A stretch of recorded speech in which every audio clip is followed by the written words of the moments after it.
गुरुवार 16 अगस्त 2018 जैसलमेर।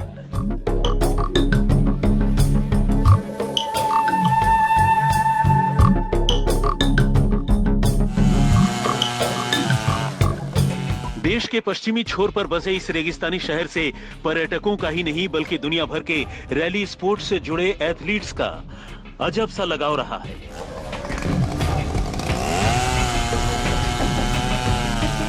राजस्थान के इन्हीं उतार चढ़ाव भरे रेतीले धोरों के बीच हर साल होने वाली मोटरसाइकिल रैली में हिस्सा लेने बीसियों बाइकर दुनिया के कोने कोने से पहुंचते हैं।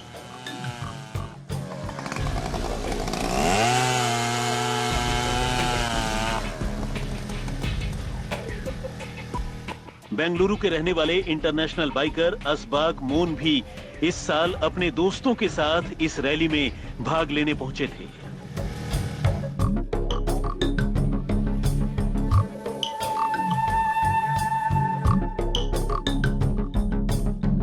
रैली से पहले 15 अगस्त को उन्होंने दोस्तों के साथ ही राइडिंग ट्रैक का जायजा लिया और फिर अगले ही दिन वो अपने दोस्तों के साथ एक बार फिर इन्हीं ट्रैक्स पर प्रैक्टिस के लिए निकल गए। मगर 16 अगस्त को सुबह से शाम हो गई। एक एक कर असबाक के सारे साथी शहर में अपने अपने कैंप में वापस लौट आए, लेकिन असबाक का कोई पता नहीं चला। और तो और उनका मोबाइल फोन भी लगातार आउट ऑफ रीच आ रहा था। ऐसे में उनका इंतजार करने के सिवाय उनके दोस्तों के पास कोई चारा भी नहीं था। अगले दिन बात पुलिस तक पहुंची और पुलिस के साथ साथ खुद असबाक के दोस्तों ने भी उनकी तलाश शुरू कर दी, लेकिन कोई फायदा नहीं हुआ। इस तरह 2 दिन गुजर गए और आखिरकार 18 अगस्त को वो हो गया जो बेहद अफसोसनाक था। सुनसान रेगिस्तान में असबाक की तलाश में जुटे उनके दोस्तों को रेगिस्तान के रेतीले धोरों के बीच उनकी लाश पड़ी नजर आई, जो तेज गर्मी और शुष्क हवा की वजह से काफी हद तक खराब हो चुकी थी। असबाक की लाश के पास ही उनकी बाइक भी स्टैंड पर खड़ी थी और बाइक में उनका हेलमेट भी लटक रहा था। पर न तो असबाक की बाइक पर, न उनके जिस्म पर और न ही जमीन पर ऐसे कोई निशान मिले जिसे देखकर यह अंदाजा लगाया जाता कि असबाक की मौत किसी सड़क हादसे में हुई हो। बल्कि उनकी बाइक जिस तरह से स्टैंड पर खड़ी थी और उससे उनका हेलमेट लटक रहा था, उसे देखकर लगता था जैसे असबाक ने खुद ही अपनी बाइक वहां पार्क की हो और फिर किसी वजह से इसी जगह पर उनका सफर हमेशा हमेशा के लिए थम गया हो। पुलिस ने जांच शुरू की, लेकिन इससे पहले ही यह अनुमान लगाया जाने लगा कि शायद असबाक मोन की मौत रेगिस्तान में रास्ता भटक जाने के बाद भूख प्यास की वजह से हो गई। असबाक की मौत की खबर जैसलमेर से करीब 2000 किलोमीटर दूर उनके घर बेंगलुरु भी पहुंची और अपने पति की मौत की खबर पाकर उनकी बीवी सुमेरा भी जैसलमेर आ पहुंची। लेकिन न तो असबाक की किसी से दुश्मनी थी और न ही उनकी मौत को लेकर किसी को कोई शको शुबा ही था। ऐसे में सुमेरा ने भी जैसलमेर पुलिस को दी गई अपनी तहरीर में बताया कि उनके पति की मौत रेगिस्तान में भूख प्यास की वजह से ही हो गई होगी और इस मामले में उन्हें किसी पर भी कोई शक नहीं है। ऐसे में पुलिस ने भी मामले की जांच में तब ज्यादा रुचि नहीं ली और आखिरकार इस मामले को बंद करने का फैसला ले लिया। हालांकि इस कानूनी कार्रवाई में 3 साल गुजर गए। 3 साल में जैसलमेर के पुलिस अफसरों की टीम बदल चुकी थी। जैसलमेर के मौजूदा एसपी अजय सिंह के पास जब असबाक मोन की रहस्यमयी मौत से जुड़ी फाइल क्लोजर रिपोर्ट के लिए पहुंची, तो उन्होंने मामले को फुल एंड फाइनल करने से पहले एक बार पूरी गहराई से फाइल पढ़ने का फैसला किया। लेकिन इसी कड़ी में जब उनकी नजर असबाक मोन की पोस्टमार्टम रिपोर्ट में लिखी बातों पर गई, तो वो हैरान रह गए। असबाक की पोस्टमार्टम रिपोर्ट में ऐसी कई चीजें लिखी थी जो इस बात की तरफ इशारा कर रही थी कि उनकी मौत रेगिस्तान में रास्ता भटकने और भूख प्यास की वजह से नहीं हुई, क्योंकि अव्वल तो उनके पेट में डॉक्टरों को सेमी डाइजेस्टेड फूड मिला था, यानी आधा पचा खाना। और मेडिकल एक्सपर्ट्स की माने तो जब तक इंसान के पेट में सेमी डाइजेस्टेड फूड मौजूद हो, उसकी मौत कम से कम भूख की वजह से तो बिल्कुल नहीं हो सकती। ऊपर से जिस दूसरी चीज ने पुलिस को हैरान किया वो था असबाक की सर्वाइकल वर्टिब्रा यानी रीढ़ या गर्दन की हड्डी में चोट के निशान।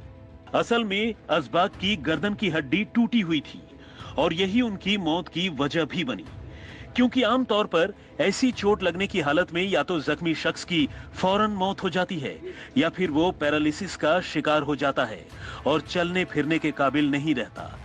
लेकिन जब मौका वारदात पर एक्सीडेंट जैसी कोई बात नजर ही नहीं आ रही थी, उनकी मोटरसाइकिल भी उनकी लाश के पास ही स्टैंड पर खड़ी मिली थी, तो फिर सवाल ये था कि आखिर उनकी गर्दन की हड्डी कैसे टूटी। और इन्हीं बातों ने जैसलमेर के एसपी अजय सिंह को इस मामले की नए सिरे से जांच करने की एक वजह दी और उन्होंने डीएसपी भवानी सिंह को इस मामले की फिर से तफ्तीश करने का हुक्म दिया। पोस्टमार्टम रिपोर्ट का भी जब एनालिसिस हमने किया तो पोस्टमार्टम रिपोर्ट में जो सर्वाइकल वर्टिब्रा उसका ब्रेक आया था, उसके कारण से एक बार आदमी का सर्वाइकल वर्टिब्रा अगर टूट जाता है तो वो खड़ा नहीं हो सकता, जबकि उसमें उसकी मोटरसाइकिल जिस कंडीशन में खड़ी मिली थी उससे ऐसा हमें संदेह हुआ कि ये बेसिकली एक्सीडेंट नहीं है, एक कॉमन एक्सीडेंट नहीं है, बल्कि इसमें कहीं ना कहीं कोई और व्यक्ति भी इन्वॉल्व है जो जिसने इसके गिरने के बाद या इसको चोट लगने के बाद वो मोटरसाइकिल साइड स्टैंड पे लगाई है, हेलमेट उतार के रखा है।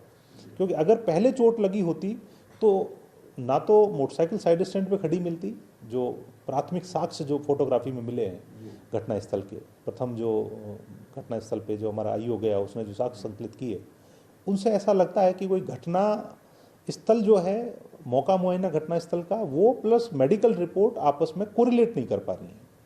अब पुलिस ने नए सिरे से मामले की तफ्तीश शुरू की और असबाक मोन के इर्द गिर्द मौजूद लोगों के बारे में पता लगाने लगी। पुलिस को पता चला कि असबाक मोन की अपनी पत्नी के साथ रिश्ते कोई बहुत अच्छे नहीं थे, बल्कि सच्चाई तो ये थी कि एक बार मोन की पत्नी ने किराए के गुंडों से उसकी पिटाई तक करवाई थी। ऊपर से जब असबाक मोन के घर वालों से पुलिस ने बात की तो उन्होंने भी असबाक की पत्नी पर ही अपने पति के कत्ल का इल्जाम लगाया और कहा कि वो असबाक को पसंद नहीं करती थी। इस तरह की शुरुआती जानकारी मिलने के बाद पुलिस ने असबाक की पत्नी सुमेरा के साथ साथ उस रोज रैली के लिए वहां पहुंचे उनके दोस्तों के मोबाइल फोन की कॉल डिटेल्स और लोकेशंस की जांच करवाने का फैसला किया और इस कोशिश में पुलिस को कई और बातें पता चली। पुलिस ने देखा कि असबाक की पत्नी सुमेरा नीरज नाम के किसी और लड़की के साथ अफेयर में इन्वॉल्व है। अक्सर असबाक और उसकी पत्नी के बीच असबाक की प्रॉपर्टी को लेकर झगड़ा भी होता था। एक इंसिडेंट वहाँ ड्यूरिंग इन्वेस्टिगेशन आया कि इसकी पत्नी ने कभी गुंडे हायर करके मतलब पेड गुंडे हायर करके इसके साथ मारपीट कराई थी, तो उससे ऐसा लगता है कि इनके आपसी संबंध अच्छे नहीं थे।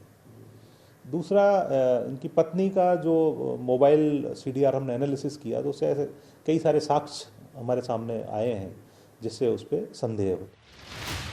अब पुलिस ने रैली वाले दिन को रिविजिट करने का फैसला किया। छानबीन से पता चला कि उस साल रैली के लिए असबाक मोन अपने 5 दोस्तों के साथ वहां पहुंचा था और उनकी टीम में संजय, विश्वास एसडी और साबिक नाम के 3 दोस्तों के अलावा 2 विदेशी बाइकर भी थे। रैली से पहले असबाक के दोस्तों ने 2 रूट्स पर प्रैक्टिस करने का फैसला किया और साजिशन कत्ल में शामिल दोस्त असबाक के साथ एक खास रूट पर चले गए और बाकी 2 विदेशी बाइकरों को दूसरे रूट पर रवाना कर दिया। इसके बाद असबाक तो गायब हो गए, लेकिन बाकी दोस्त एक एक कर शहर लौट आए और ये भी उन पर शक करने की एक बड़ी वजह थी। 16 तारीख को ये लोग चले तो इनके साथ 2 फॉरेनर थे। फॉरेनर को रूट ए दिया कि आपको रूट ए से चलना है, तो फॉरेनर रूट ए से चले गए और इन्होंने फिर इसको संजय, विश्वास एसडी और असबाक, इनको कहा भी अपने को रूट बी पे चलना है। अब पुलिस ने इन तमाम सबूतों की रोशनी में असबाक की बीवी सुमेरा और उनके दोस्तों को गिरफ्तार करने का फैसला किया, लेकिन कई बार नोटिस भिजवाने के बावजूद बेंगलुरु से न तो उनकी बीवी सुमेरा जैसलमेर आई और न ही उनके कातिल दोस्त राजस्थान पहुंचे। और तब जैसलमेर पुलिस की एक टीम बेंगलुरु गई और वहां से संजय और विश्वास एसडी को गिरफ्तार कर लिया। हालांकि काफी कोशिश के बावजूद उनका तीसरा दोस्त साबिक और असबाक मोन की बीवी सुमेरा अब भी पुलिस की गिरफ्त से दूर हैं। लेकिन गिरफ्तार आरोपियों ने पुलिस की पूछताछ में जो कहानी सुनाई है, वो जहां दोस्ती के नाम पर भरोसे के कत्ल की एक अफसोसनाक मिसाल है, वहीं असबाक मोन की बीवी और दूसरे कातिल दोस्त की मुसीबत और बढ़ा दी है। पुलिस की माने तो इस कत्ल की मास्टरमाइंड असबाक की बीवी सुमेरा ही है, जिसने उनके 3 दोस्तों संजय, विश्वास और साबिक को उनके कत्ल की सुपारी दी थी और तीनों उनकी जान लेने के लिए ही उन्हें जैसलमेर लेकर आए थे। असल में असबाक के पास बेंगलुरु और दुबई में अच्छी खासी प्रॉपर्टी है। सुमेरा असबाक को तो पसंद नहीं करती थी, लेकिन उसकी नजर उनकी प्रॉपर्टी पर जरूर थी। यही वजह है कि उसका अफेयर किसी और के साथ होने के बावजूद उसने असबाक को तलाक देने की बजाय उनका कत्ल करवाने का फैसला किया।